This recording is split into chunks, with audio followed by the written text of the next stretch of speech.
What's happening, guys? UFC Fight Night. Robert Whittaker versus Reiner de Ridder was a good fight night. We're going to talk about a few of the fights that happened because there were some interesting fights.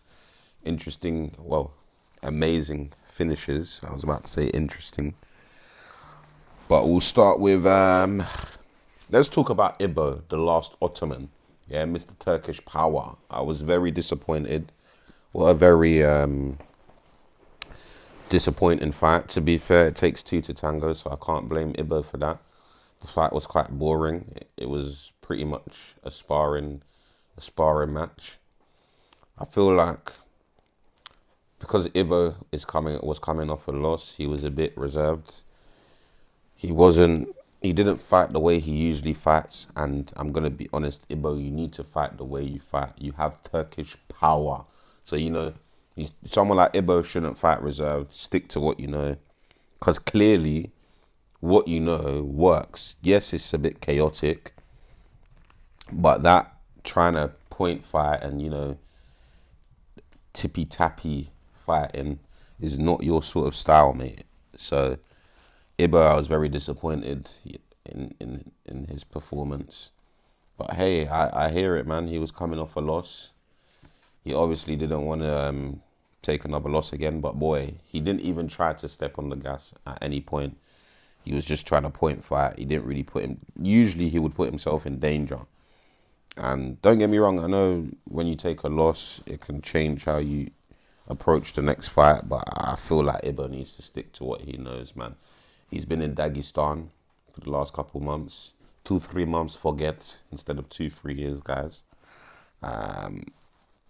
But what I will say is, as long as he keeps working on his ground game and he gets more confident in his ground game, then I believe, because in MMA, man, if you are not good at wrestling or you can't defend takedowns, then it won't allow your hand. Well, some fighters, it doesn't matter. They're still going to let their hands go. But some guys, after taking a loss against a good grappler, they tend to be quite reserved with their hands because they're scared of the takedown threat. And I feel like if Ibo can keep working on his ground game, and improve his ground game, then he'll be back, man. He'll be back confident. He'll come out chaotic the way he likes to fight, and we'll get Mr. Turkish Power back because, yeah, that was not it, bro. That was not it. Listen, the whole week, even on all the MMA pages, I was commented, the last Ottoman. I had people in the comments violating Ibo. I'm not going to say what they were saying because, boy, it was quite rude, innit? But, yeah, Ibo, disappointing, lackluster of a fight. We move on to Muslim Salihov versus Carlos Leal. I'm not gonna lie, guys. I know everyone going into this fight was picking Carlos Leal to win, but as soon as the fight started, they were like, the commentators were talking up Carlos Leal, saying he comes from a boxing background. Oh, you can see it, but he was just pressuring Muslim from the first bell, and Muslim just timed the right hand perfectly. And to be fair, it's Leal's fault because he was throwing, and when he was throwing, he was dropping his hands. And even so, when he was stalking Muslim, he had his hands low, so he didn't really respect what was coming back. And that's why you always have to respect what's coming back, because it's the shots that you don't see that always hurt you. So beautiful finish by Muslim Salihov. I believe it's a bit confusing because I have some Turkish friends, but then it's weird because there's like these Turkish Russians. It's so weird. And I think Muslim Salihov is actually Turkish, but yeah, there's Turkish Dagestanis. I can't explain it. My Turkish friends can explain it. Maybe they'll explain it to me again one day and I can explain it to you guys. But yeah, he is one of them, Turkish Dagestani. Shouts out to him. Bryce Mitchell versus Said Nurmagomedov, guys. I'm not gonna lie, I'm gonna be honest, guys. Yeah, I fell asleep for that fight, and I'm telling you guys, when it comes to UFC, my body is just weird because I fell asleep for that fight. But guess what? I woke up for I didn't wake up for Nikita Krylov or Asu Albayev. I don't know how to say his name. But guess what? My body woke up just in time for Shara Magomedov versus Andre Barrial. I think I'm saying Barrial's name wrong, but who cares? But yeah, Shara Magomedov versus Barrial. I'm not gonna lie to you guys, that was potentially fight of the night. I gave the first round to Shara. The second round, I would still kind of give it to Shara, but I can see why they gave it to Andre Barrial. To be honest, he did get that. He did get that round. I'll give him that round. He was the busier fighter. He landed the better shots. But round one was definitely Shara's round, and then third round, Shara just wanted it more, man.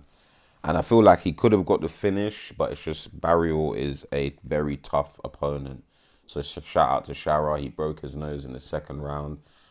I'm not even gonna lie, guys. When that was happening, I'm messaging my boy. I'm like, Shara, that nose is fucked, bruv. He was looking like Jack Della Maddalena for a minute. Obviously, now I've seen on Instagram his nose has been fixed. Because, boy, it was looking fucked. Like, as soon as his nose broke, like, slowly, blood just started coming down. Like, it looked mad. And you know what? I would want to give Robert Whittaker and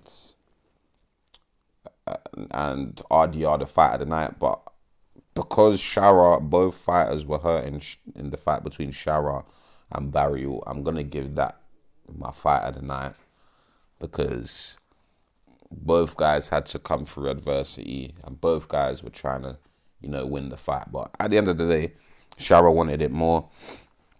Shara, I like how he was mixing up with the kicks, going to the body, going low.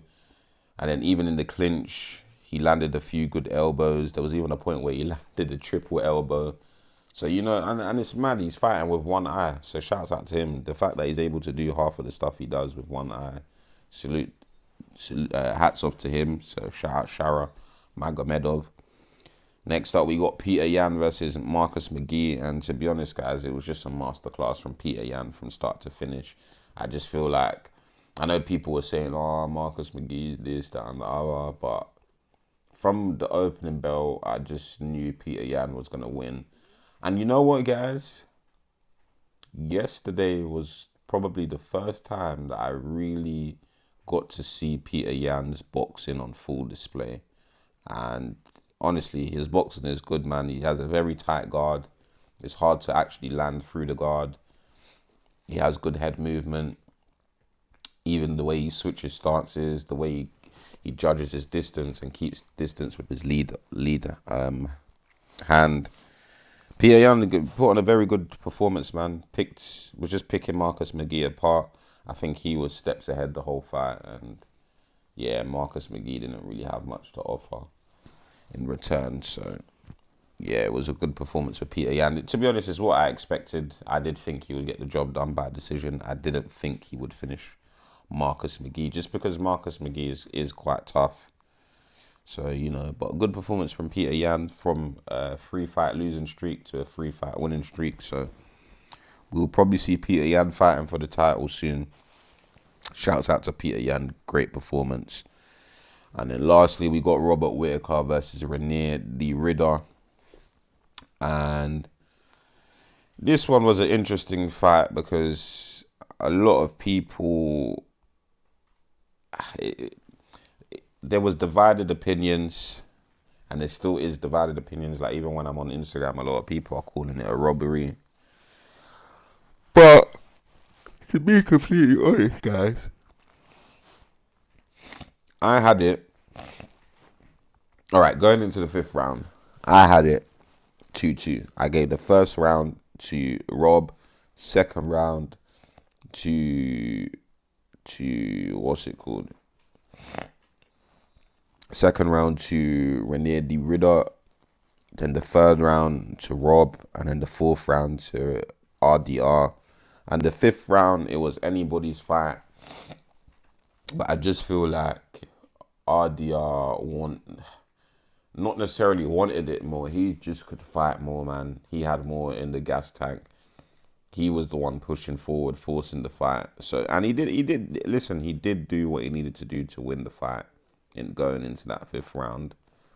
As much as it was a very back and forth fight, and I do feel like Robert Whittaker had the better moments going into the 5th round. It was 2-2, and unfortunately, Rob came up just short. Because it was still close, even though RDR won in the 5th round, won that last round. It was still a very close round. So, you know, if they'd given it to Robert Whittaker, I wouldn't have been mad. But I can see why they gave it to RDR. To be honest, it was a good fight. Robert Whittaker did have the bigger moments. I think it was round 2 where he rocked RDR with an overhand right. The maddest thing is, RDR is just so good at landing them knees to the body. And I feel like that's what took his toll on Robert Whittaker, because the 4th and 5th round, Robert was tired, man. But I do think it's because of them knees. And you know, he had to stuff some takedowns. But generally speaking, it was more of a stand-up fight. RDR couldn't really get Robert to the ground. And even when he did get Robert to the ground, Robert was able to get back up. But yeah, it was a good fight from start to finish. That, if it wasn't for Shara and Barriel, that would have been my fight of the night. But I can't lie, I have to give it to Shara Magomedov. But yeah, good fight between RDR and Robert Whittaker, which spices up things in the middleweight division. Because now we have RDR, who is ranked number 2, another fucking goofy fighter. And, you know, we've got Dracus du Plessis versus Khamzat Chimaev next month. And I'm not going to lie, guys, I do think du Plessis can beat Chimaev. I know some people are saying, like, when I talk to one of my friends about it, he says I'm bugging, this, that, and the other. But honestly, if Chimaev does not finish Dracus in the first 2 rounds, Dracus is going to win that fight. Mark my words, guys. People can say I'm delusional. You know what it is? People are just up Chimaev's bar, man, because they see him as this some sort of specimen. Like, even Khabib has come out recently and said, oh, Chimaev, if I was Chimaev, I would strike with him the first couple of... No, he should not strike with du Plessis. Chimaev's striking is absolutely terrible. So is du Plessis. But in my opinion, du Plessis' striking is more effective than Chimaev's. So, you know, hopefully Dracus wins, because then we get Dracus versus RDR. We get the 2 goofballs, the 2 goofy styles fighting each other. That is going to be one hell of a goofy fight. Like, honestly, as mad as this is going to sound, that is actually a fight I look forward to. So, you know, hopefully du Plessis gets the win. To be honest, even if he doesn't get the win, he could still fight RDR later down the line. It's just obviously the fight will be bigger if du Plessis is champion, you know. So, but yeah, the whole card as a whole, because I did watch from the early prelims this time, I'm going to give the cards 6 out of 10. It was decent. The main card was actually quite decent. My fight of the night is obviously Shara Magomedov versus Mark Barriel. Performance of the night, I'm probably going to give that to either Peter Yan or Shara. But yeah, we have a few fight nights coming up. Not those big ones, but we got a few fight nights coming up before UFC 360. No, I've forgotten what du Plessis versus Chimaev is, but we've got that next month.